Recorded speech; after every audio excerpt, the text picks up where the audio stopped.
ஸ்தோத்திரம். எசேக்கியேல் 18வது அதிகாரத்துல 4வது வசனம் படிங்க. இதோ எல்லா ஆத்துமாக்களும் என்னுடையவைகள், தகப்பனின் ஆத்துமா எப்படியோ அப்படியே மகனின் ஆத்துமாவும் என்னுடையது. பாவம் செய்கிற ஆத்துமா சாகும். அல்லேலூயா. எந்த ஆத்துமா சாகுமாமா? பாவம் செய்கிற ஆத்துமா சாகுன்னு சொல்லி ஆண்டவருடைய வார்த்தை சொல்லுகிறது.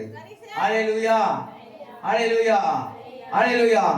பாருங்க, ஒரு மனுஷன் ஆவி, ஆத்துமா, சரீரம் அப்படிங்கிற 3 பிரிவுகளாய் அவன் உருவாக்கப்பட்டு இருக்கிறான். அல்லேலூயா. சரீரமானது நம்முடைய கண்களால் பார்க்கக்கூடியது, கை, காலு, கண்ணு, வாய், மூக்கு. அல்லேலூயா. பாருங்க, நம்ம கண்களால நம்ம சரீரத்தை நம்ம பார்க்கிறோம். அல்லேலூயா. ஆவி, இப்ப நாம பேசிட்டு இருக்கிறது ஆவி. கர்த்தர் தந்த ஆவி தீபமா இருக்குது. அது மறுபடியும் அவரிடத்துக்கு திரும்பி போகும்னு சொல்லி சொல்ற. ஆவி பிரிஞ்சிச்சுன்னா என்ன சொல்றாங்க? அவங்கள செத்துட்டான், அவ பிணம்னு சொல்லி சொல்றாங்க. அல்லேலூயா. அப்போ சரீரத்தை பார்த்துட்டோம், ஆவி பார்த்துட்டோம், ஆத்துமா அது எங்க இருக்கு? அல்லேலூயா. அப்போ ஆத்துமா நமக்குள்ளதான் இருக்கு. அதுதான் ஆத்துமாங்கிறது மனசாட்சி. அல்லேலூயா. நீங்க ஒரு தவறு செய்யும் பொழுது என்ன பண்ணும்? அது உங்களைய என்ன பண்ணும்? நீங்க இந்த தவறு மற்றவர்களிடத்துல நாங்க செய்த தவறு அவங்க யாராவது கேட்டாங்கன்னா, இல்ல இல்ல நான் அந்த மாதிரி தவறு செய்யவே இல்லைன்னு நீங்களும் நானும் வாதாடும் பொழுது மனசாட்சி சொல்லும், நீ அந்த தவறு அந்த இடத்துல செஞ்சேன்னு சொல்லி. அதுதாங்க உங்க ஆத்துமா. அல்லேலூயா. அல்லேலூயா. மனசாட்சி தான் ஆத்துமா. அல்லேலூயா. அப்போ ஆண்டவர் சொல்லுகிறார், எல்லா ஆத்துமாக்களும் என்னுடையவைகள், ஆனாலும் பாவம் செய்கிற ஆத்துமா சாகும். அல்லேலூயா. இது ஒரு இடத்துல தாவீது ராஜா சொல்லுகிறார். ஒரு இடத்துல 2 சாமுவேல் 12வது அதிகாரம் 13வது வசனத்துல ஒரு வார்த்தை இருக்கு, பார்க்கலாமா? ஸ்தோத்திரம். 2 சாமுவேல் 12வது அதிகாரம் 300 பழைய ஏற்பாடு 398வது பக்கம் எடுத்துக்காங்க.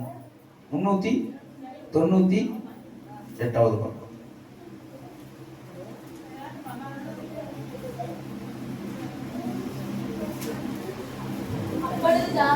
அப்பொழுது தாவீது நாத்தானிடத்தில், நான் கர்த்தருக்கு விரோதமாய் பாவம் செய்தேன் என்றான். நாத்தான் போதும் ஒரு நிமிஷம் இருங்க. அப்பொழுது தாவீது நாத்தானிடத்தில், நான் கர்த்தருக்கு விரோதமாய் பாவம் செய்தேன். அல்லேலூயா. ஆனா ஆண்டவர் சொல்கிற இன்னொரு வார்த்தை பார்த்தோம். எசேக்கியேல் 18 3வது வசனமா 4வது வசனமா, பாவம் செய்கிற ஆத்துமா சாகும். இங்க தாவீது ராஜா சொல்லுகிறார், நான் கர்த்தருக்கு விரோதமாய் பாவம் செய்தேன். ஹல்லேலூயா, ஹல்லேலூயா. நான் ஆண்டவருக்கு விரோதமாய் நான் பாவம் செஞ்சிட்டேன். நான் எப்படி பாவம் செஞ்சான்? ஹல்லேலூயா. தாவீது ராஜா எப்படி பாவம் செய்தான்னு சொல்லி பார்க்கலாம். ஹல்லேலூயா, ஹல்லேலூயா. இப்ப பாருங்க, தாவீது ராஜா அவன் ஒரு யுத்த வீரன். அல்லேலூயா. அவன் தாவீதினாலே, அவன் ஆண்டவரால் அங்கீகரிக்கப்பட்டவன். தாவீது ஆண்டவருடைய இருதயத்துக்கு ஏற்றுவனா இருந்தான். தாவீதோடு கூட கர்த்தர் இருந்தார். தாவீதோடு கூட யார் இருக்கிறாங்க? கர்த்தர் இருந்தார். ஆனாலும் நீங்களும் நானும் ஒவ்வொரு நாளும் ஆண்டவரை என்ன பண்ணுகிறோம்? பரிசுத்த ஓய்வு நாள் ஆராதனை ஆண்டவரை ஒவ்வொரு நாளும் தேடிக்கொண்டு இருக்கிறோம். அங்க தாவீதோடு கூட கர்த்தர் இருந்தார். ஆனாலும் தாவீது ராஜா சொல்லுகிறார், நான் பாவம் செய்தேன். அல்லேலூயா. எப்படி அவர் பாவம் துணிகரமாய் அவர் பாவம் செய்ய முடிந்தது? அவரோடு கூட கர்த்தர் இருக்கிறாரு. அல்லேலூயா. ஒரு டைம் தாவீது இரக்கம் உள்ளவராக இருந்தாருங்க. ஒரு டைம் அவர் ஆடு மேய்ச்சிட்டு இருப்பார். ஆடு மேய்ச்சிட்டு இருக்கும்போது ஒரு டைம் கரடியும் ஒரு டைம் சிங்கமும் ஆட்டுக்குட்டியை தூக்கிட்டு ஓடும். அல்லேலூயா. ஓடும் பொழுது அதுக்கு ஈடாக ஓடி போய் அதனுடைய வாயை பிடிச்சு அந்த ஆட்டுக்குட்டியை தப்பி வைத்தது மட்டும் இல்லாம அதை அடிச்சு கொள்ளுவான். அவ்வளவு பெரிய பராக்கிரமசாலியாய் ஒரு ஆட்டுக்குட்டிய சிங்கம் சாப்பிட்டுன்னு சொல்லி கூட அதை இரக்கமுள்ளவனாய் இருந்து அவன் என்ன பண்றான், அந்த ஆட்டுக்குட்டியை தப்பிக்கிற ஒரு இரக்கம் உள்ளவனா இருந்தான். ஆனா இங்க சொல்லுறான், நான் பாவம் செய்துட்டேன். அல்லேலூயா, அல்லேலூயா. எல்லாம் வாயில திறந்து அல்லேலூயா சொல்லாமா? அல்லேலூயா. பாருங்க, இங்க நான் பாவம் செஞ்சுட்டேன். எப்படி அவன் பாவம் செஞ்சானா? அவன் யுத்தத்துக்கு போக வேணும். அந்த நாளில் யுத்தம் நடந்துட்டு இருக்குது. அம்மோனியன் புத்திரருக்கு விரோதமா யுத்தங்கள் நடக்குது. யுத்தத்துக்கு போகாம இவன் என்ன பண்றான், மாட மாளிகையிலே உலாவி கொண்டு இருக்கிறான். குளிச்சுட்டு என்ன பண்றான், அந்த மாட மாளிகையில உலாவி கொண்டு இருக்கும்போது, உயர்ந்த ஒரு மாட மாளிகையில உலாவி கொண்டு கீழே பார்க்கிறான், ஒரு பெண் குளிச்சுட்டு இருக்கிறா. அல்லேலூயா. குளிச்சுட்டு இருக்கிறா. அவ என்ன பண்றா, அவ ரொம்ப அழகா இருக்கிறான்னு சொல்லி அவளை பார்த்த உடனே அவளை, ஆண்டவருடைய வார்த்தை சொல்ல, அவள் அழகை இச்சியாத ஒரு பெண்ணை இச்சையோடு பார்க்கிறேன், அவளோடு உபச்சாரம் செய்தாயிட்டுன்னு சொல்லி ஆண்டவருடைய வார்த்தை சொல்லுகிறது. ஆனா இவன் என்ன பண்றான், வேதத்தை மறந்துட்டான். அல்லேலூயா. அந்த பெண்ணை வர சொன்னது மட்டும் இல்ல, அவளோடு கூட விபச்சாரம் செஞ்சுட்டான். அவ கற்பம் அடைஞ்சிட்டா. அந்த செய்தியும் அவனுக்கு வந்துருச்சு. அல்லேலூயா, அல்லேலூயா. அடுத்தபடியாக அவனுடைய கணவன் யுத்தத்துக்கு போயிருக்கிறான். அவன் யுத்தத்துக்கு போன அவனுடைய கணவன் பேர் ஊரியா. அவனை வர சொல்லி, அல்லேலூயா, அவனை வர சொல்லி என்ன பண்ற, இவன் மனைவி பேர் பத்சேபாள். அப்போ அவனை வர சொல்லி என்ன பண்ண, நீ வீட்டுக்கு போன்னு சொல்லும்போது அவன் போக மாட்டேங்கிறான். அவன் தேவ பக்தி உள்ளவன்.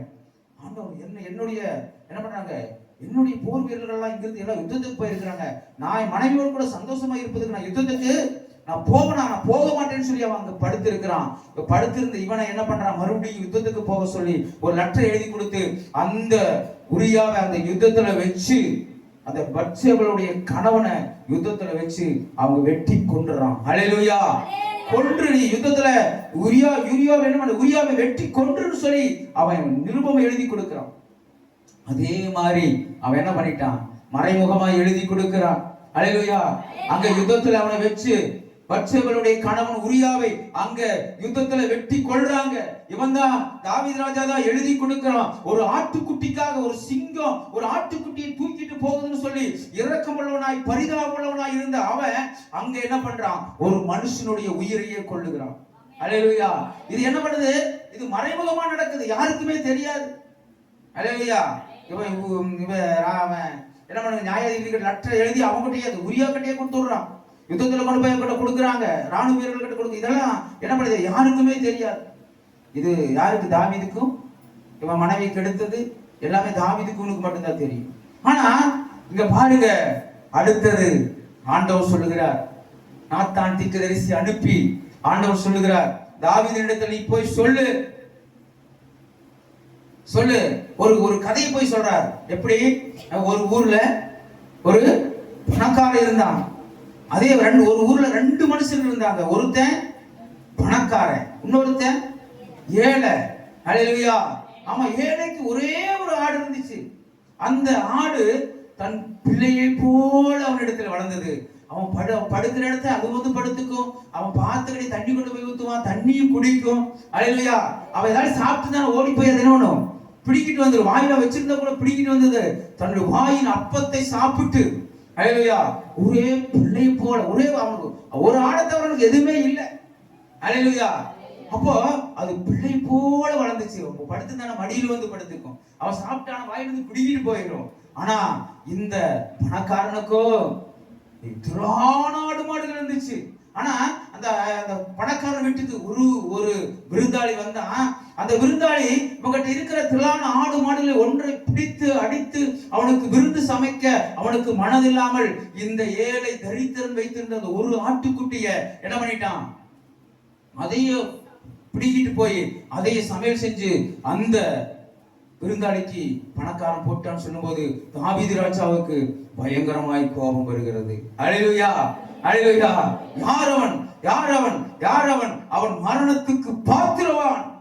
அப்படி செய்தவன் மரணத்துக்கு பாத்திரவான் சொல்லி அவன் மகா கோபரமாய் எந்திருக்கும் போது நாத்தான் தீர்க்கதரிசி சொல்லுகிறார், நீதான் அந்த மனுஷன். நீதான் உரியாவை என்ன பண்ண, நீ யுத்தத்துக்கு கொண்டு போய் பட்டாய்த்தால் கொன்று போட்டாய். நீ ஒளிபீடத்திலே செய்தாய், நீ யாருக்கும் தெரியாது என்று சொல்லி நீ என்ன பண்ண, லெட்டர் எழுதி கொடுத்து நீ இதை செய்தாய். ஆனால் கர்த்தர் அதை பார்த்தார். அல்லேலூயா. கர்த்தர் அதை என்ன பண்ணாரு, பார்த்தார். யாருக்கும் தெரியாது, நான் செஞ்சது தவறு, நான் செஞ்சது யாருக்குமே தெரியாது அப்படின்னு சொல்லி நீ நினைச்சுக்கிட்ட. ஆனா கர்த்தர் எனக்கு தீர்க்க தரிசனத்துல ஆண்டவர் வந்து இன்று இரவு சொன்னார், நீ போய் தாவீதுக்கு சொல்லு. அவன் உரியாவின் மனைவியை என்ன பண்ணா, எடுத்துக்கொண்டான். இங்க நான் இஸ்ரவேல் உன்னை ராஜாவா வச்சிருக்கிறேன், இங்க ஏகப்பட்ட ஸ்திரீகள் இருக்கிறாங்க, இது இன்னும் இந்த ஸ்திரீகள் இன்னும் எத்தனை ஸ்திரீகள் கேட்டாலும் உனக்கு கொடுத்திருப்பேன். ஆனா அடுத்தவனுடைய மனைவியை நீ என்ன பண்ணிட்ட, நீ எடுத்துக்கொண்ட. அல்லேலூயா, நீ எடுத்துக்கொண்ட. ஆனா சொல்றாரு 12வது அதிகாரத்திலே பாருங்க, 12வது வசனம், நீ ஒளிபீடத்தில் அதை செய்தா. எப்படி செஞ்ச? மறைமுகமா செஞ்ச, இது யாருக்கும் தெரியாது நீ நினைச்சுக்கிட்ட.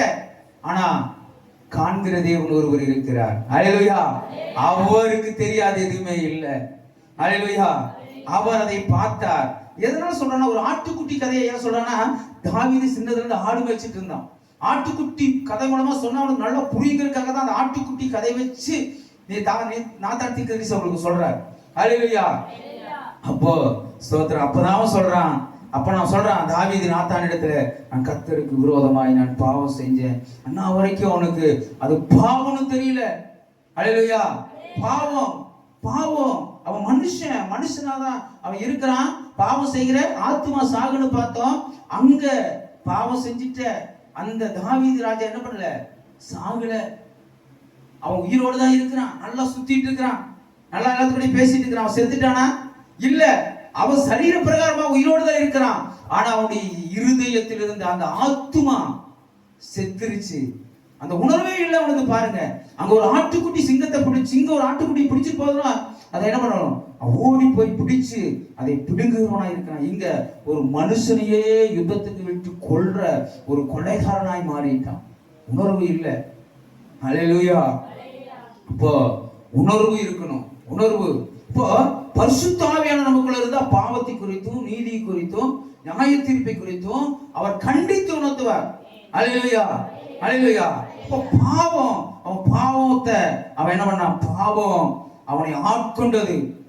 ஆனா நாத்தான் மேல் போய் சொல்லும்போது அவன் அந்த பாவத்தை உணர்ந்தான். அல்லேலூயா, அல்லேலூயா. ஆண்டவருடைய வார்த்தை சொல்றது, டிவி பார்க்கிறது பாவம், சீரியல் பார்க்கிறது பாவம், செல்லவே அடிமையா பார்த்துக்கிறது பாவம். அல்லேலூயா. பிறருடைய அழகை இச்சிப்பது பாவம். அல்லேலூயா. இப்போ ஆண்டவர் இன்ஸ்டாகிராம் எதையே அதிலேயே மூழ்கி கிடப்பது, வாட்ஸ்அப் அதிலேயே மூழ்கி கிடப்பது, எல்லா தேவனுக்கு பிரியமில்லாத காரியம் பாவம். அல்லேலூயா. விக்கிரக ஆராதனை பண்ணுகிறது எல்லாம் பாவம். முரட்டாட்டம் பண்ணுகிறது, தாய் தகப்பனுக்கு கீழ்ப்படியாதது, கெட்ட வார்த்தை பேச, எல்லாமே பாவம் பாவம் பாவம். அல்லேலூயா. பாருங்க, ஒளிபீடத்தில் அதை செய்தாய், நானோ இந்த காரியத்தை சிறுவர்களுக்கு முன்பாக சூரியனுக்கு முன்பாகவும் செய்விப்பேன். ஹல்லேலூயா. ஆனா இவன் போய் சொன்ன உடனே, நாத்தான் தீர்க்கதரிசி போய் சொன்ன உடனே, நான் கர்த்தருக்கு விரோதமாய் பாவம் செய்தேன்னு சொன்னேன். அவன் சொன்னது மட்டுமல்ல, அவன் சொன்னான், பாவங்களை மறைக்கிறவன் வாழ்வடைய மாட்டான், அவைகளை அறிக்கை செய்து விட்டு விடுகிறவனோ வாழ்வடைவான் என்று சொன்ன வார்த்தையின்படியாக அவன் அந்த பாவத்தை செய்யறதை விட்டுட்டாங்க. அல்லேலூயா. மறுபடியும் அந்த தவறை அவன் என்ன பண்ணல, அவன் செய்யல. எப்படி அவன் விட்டான்னு சொல்லிட்டு நான் ஒரு இடத்துல நான் பார்க்கும் பொழுது, சங்கீதம் அதுல பார்க்கிறோம், சங்கீதம் 51ல நான் சொல்றாரு, ஆண்டவரே பரிசுத்த ஆவியை என்னை விட்டு எடுத்து போடாதீங்க, நீங்க எனக்கு வேணும், நான் தெரியாம பாவம் செஞ்சுட்டேன், இனிமேல் நான் பாவம் செய்ய மாட்டேன், இயேசுவின் ஆண்டவருடைய ரத்தத்தினால் என்னை, ஈசோப்பின் ரத்தத்தை கழுவுங்க, என்னை சுத்திகரிங்க, என்னை பரிசுத்தப்படுத்துங்க, நிலைவரமான ஆவியை என்னில ஊற்றுங்க அப்படி சொல்லிட்டு அவன் ஜெபிக்கிறான். பாருங்க, அவன் சொன்னது மட்டுமல்ல, 1 ராஜாக்கள் 1வது அதிகாரத்துல 4வது வசனம் படிங்க.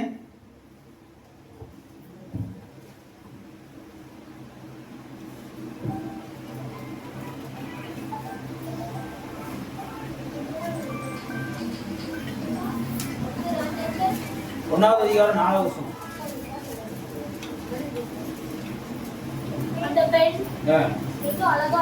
அந்த பெண் வெகு அழகா இருந்தால் ராஜாவுக்கு உதவியா இருந்து அவளுக்கு பணிவிடை செய்தால், ஆனாலும் ராஜா அவளை அறியவில்லை. பாருங்க, இதுல தாவீது ராஜாவுக்கு வயசாயிருது. இப்போ அவனுடைய கை காலம் நடுங்க ஆரம்பிச்சிருது. அல்லேலூயா. அப்போ சொல்றாங்க, நான் ஒரு ஸ்திரீயை என்ன பண்ணணும், அழகான ஸ்திரீ தேடி கொண்டு வந்து ராஜாவுக்கு பணிவிடை செய்யும்படியாக அவளை அணைத்துக் கொள்ளும்படியாக ஒரு ஸ்திரீ கொண்டு வந்து நம்ம இன்னும் என்ன பண்ணணும், அவனுக்கு வைக்கணும். ஏன்னா அவரெல்லாம் கை காலம் நடுக்குதுன்னு சொல்லும்போது அவர் சொல்றாரு கடைசியில அந்த பெண் வெகு அழகா இருந்தாளாம். அல்லேலூயா. ஆனாலும் அவன் என்ன பண்ணல, அவனோடு கூட பாவம் செய்யல. அங்க சொன்னான், நான் என்ன கர்த்தருக்கு முன்பாக பாவம் செய்தேன், நான் என்ன மன்னிச்சிருன்னு சொல்லி அன்னைக்கு மன்னிப்பு பாவ அறிக்கையிட்டு என்னைக்கு மன்னிப்பு கேட்டானோ அதுக்கு பின்னால எந்த ஒரு ஸ்திரீயுமே அவன் தொடல. அல்லேலூயா.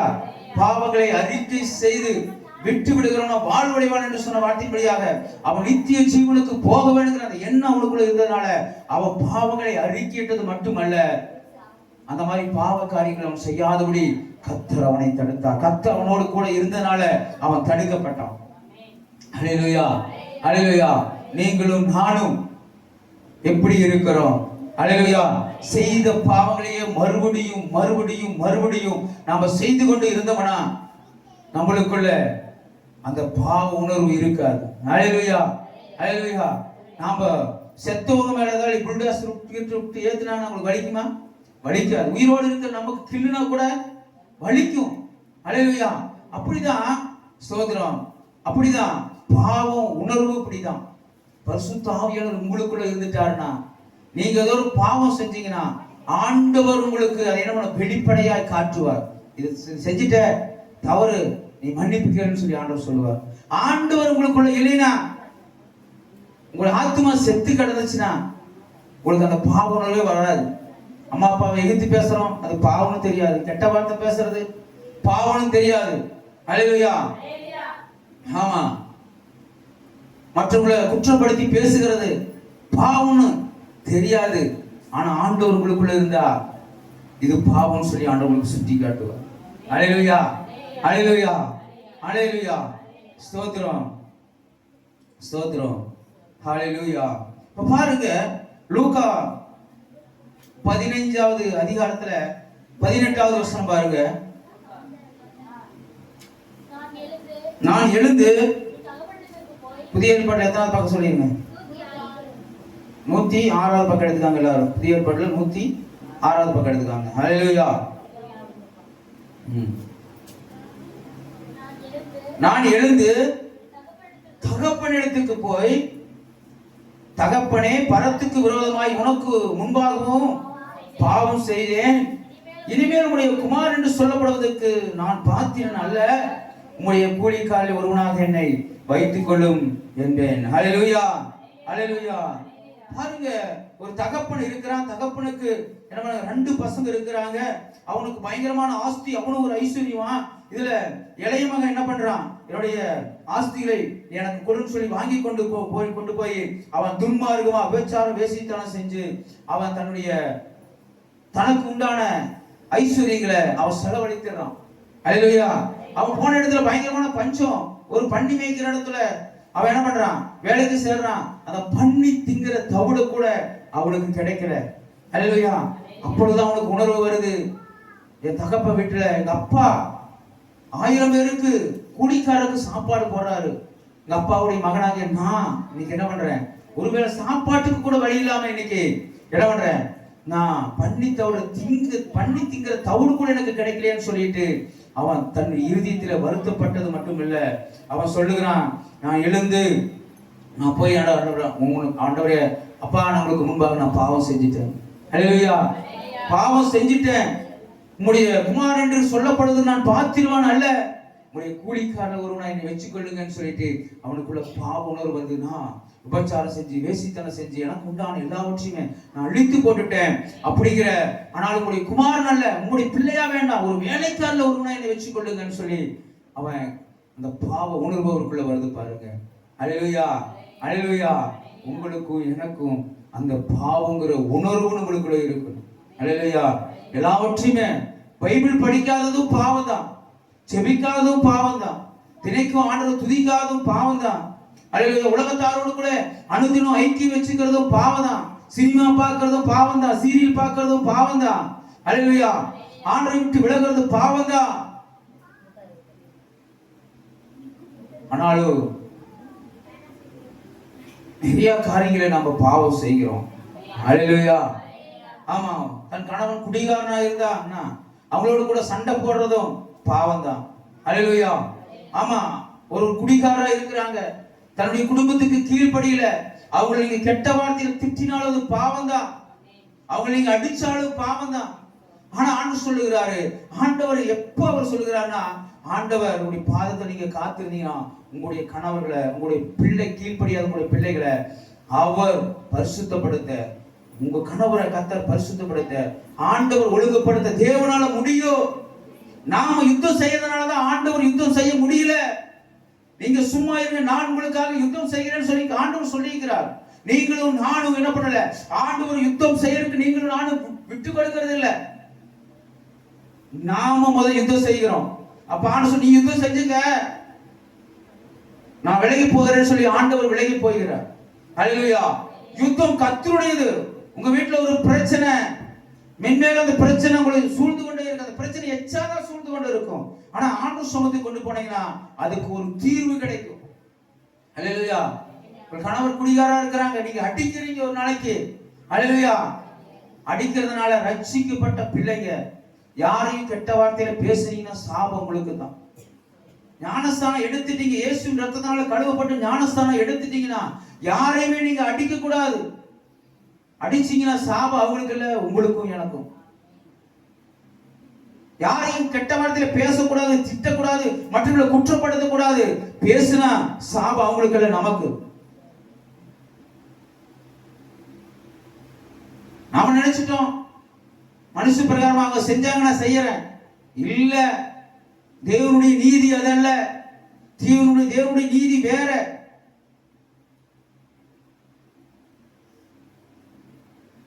மனுஷன் பார்க்கிற விதமாய் ஆண்டவரை பார்க்கிறது இல்ல. சாமுவேல் போய் தாவீது அபிஷேகம் பண்ண போகும்போது அண்ணன் தம்பிகளை பார்க்கும்போது பயங்கரமான கம்பீரமா ராணுவ படை வீரர்களாக இருக்கிற இவன் அல்ல, நீ பார்க்கிற விதமாய் நான் பார்க்கிறது அல்ல என்று சாமுவேலிடத்தில் ஆண்டவர் சொல்லுகிறார். நீங்களும் நானும் நம்முடைய நியாயத்தில் படிக்கிறோம், அதுபடி அல்ல. ஆண்டவருடைய நீதி நியாயங்கள் வேற. அவருடைய கற்பனைகளையும் கட்டளைகளையும் கைகொண்டா மட்டும்தான் நம்ம ஆசீர்வாதமா இருக்க முடியும். தீமை செய்யறவர்களை நீங்க அடிச்சீங்கன்னா, நீங்க அவங்கள சபிச்சீங்கன்னா சாபம் நம்முடைய வாசப்படியில படுத்திருக்கும். அல்லேலூயா. சத்துரு நம்மை தொடருவான், சத்துரு நமக்காக ஆண்டவரிடத்தில் வாதாடுவான். நமக்கு வருகிற ஆசீர்வாதங்கள், நமக்கு வருகிற நன்மைகளை தடைபடும்.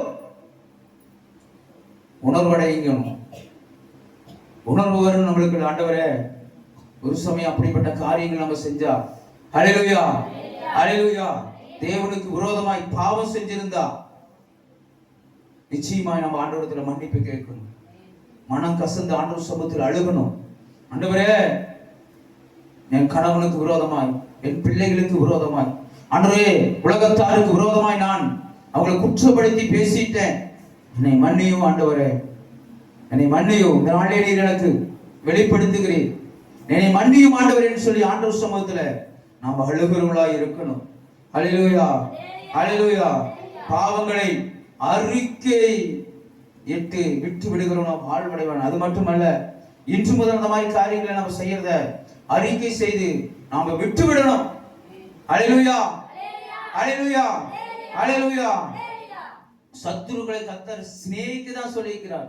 உங்களை துன்பப்படுத்துவதற்காக, நிந்திக்கிறதுக்காக ஜெபம் பண்ணுங்கன்னு தான் ஆண்டவர் சொல்லியிருக்கிறார். அல்லேலூயா. யுத்தம் என்னுடையது தான் ஆண்டவர் சொல்லியிருக்கிறார். நீங்க யுத்தம் பண்ணினீங்கன்னா கர்த்தர் உங்களுக்காக யுத்தம் பண்ண முடியாது. நீங்க யுத்தம் பண்ணினீங்கன்னா உங்களுடைய வாழ்க்கையில் இருக்கிற ஆசீர்வாதம் சாபமாய் மாறிடும்.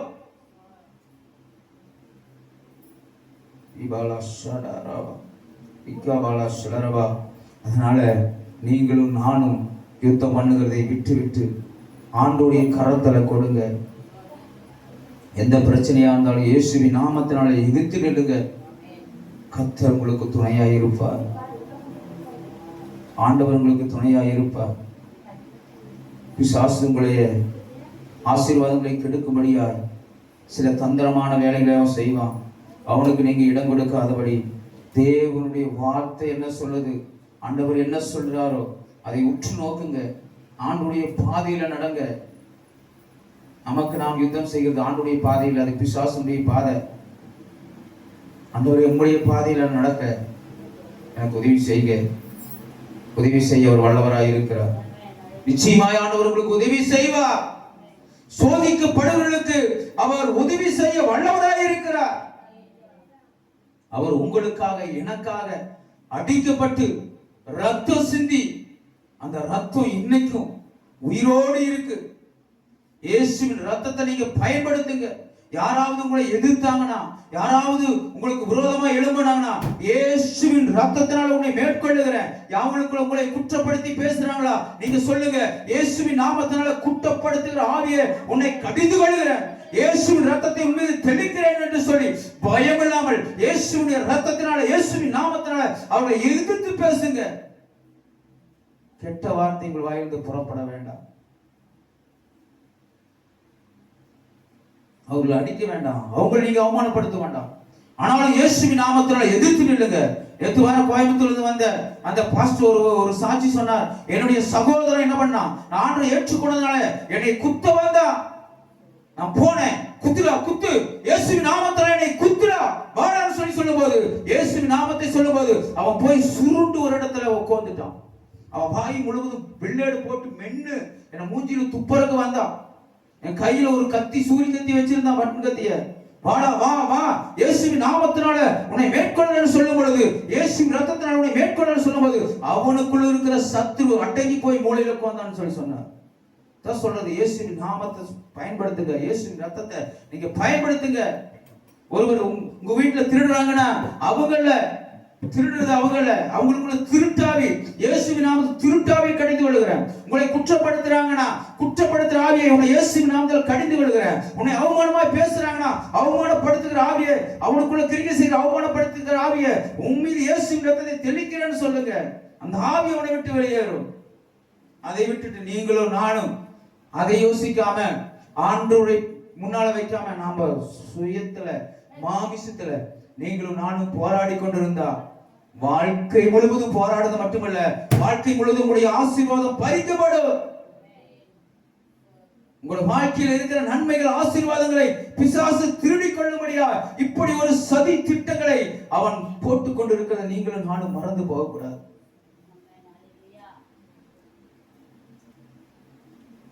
அதான் தாவீது ராஜா சொல்லுகிறார், உங்களுடைய வார்த்தைய கை கொள்ளாதனால என் கண்களிலே தாரையாய் ஓடுகிறது. அல்லேலூயா. ஆண்டவருடைய வார்த்தை ஜீவன் உள்ளதுங்க, அதை பிடிச்சுக்குங்க. அந்த வார்த்தை என்ன சொல்றது? ஆண்டவரே நீங்க என்ன சொல்லுங்க, ஒரு பிரச்சனையா, ஆண்டு சமூகத்தில் போய் பைபிள் எடுங்க, ஆண்டவரே என்ன சொல்றது, என்ன பேசுறது, ஆண்டவரே எனக்கு உதவி செய்யுங்க. அல்லேலூயா. ஆண்டவர் உங்களுக்கு உதவி செய்வார். அல்லேலூயா, அல்லேலூயா.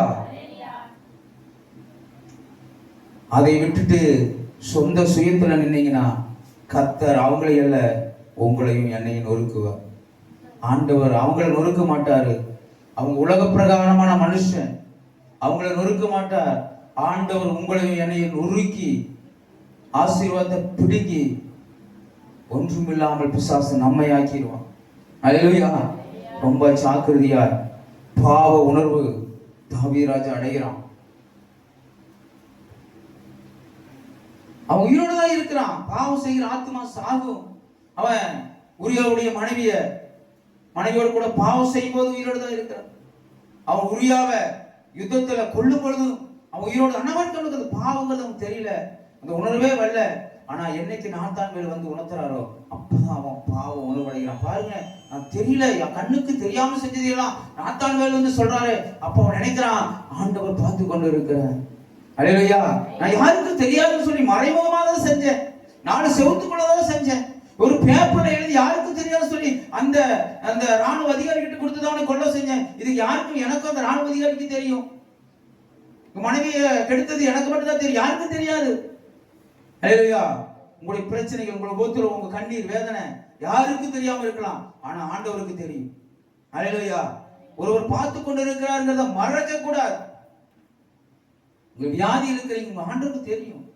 தரித்திரத்துக்கு பிரச்சனை இருக்கிறீங்க, ஆண்டவருக்கு தெரியும். ஆனா நாம நினைக்கலாம், இல்ல நம்மளை ஒருத்தரும் பார்க்கல. அல்லேலூயா. அந்த காலத்தில் இருக்கிறது எல்லாம் அறிகிற தேவன்,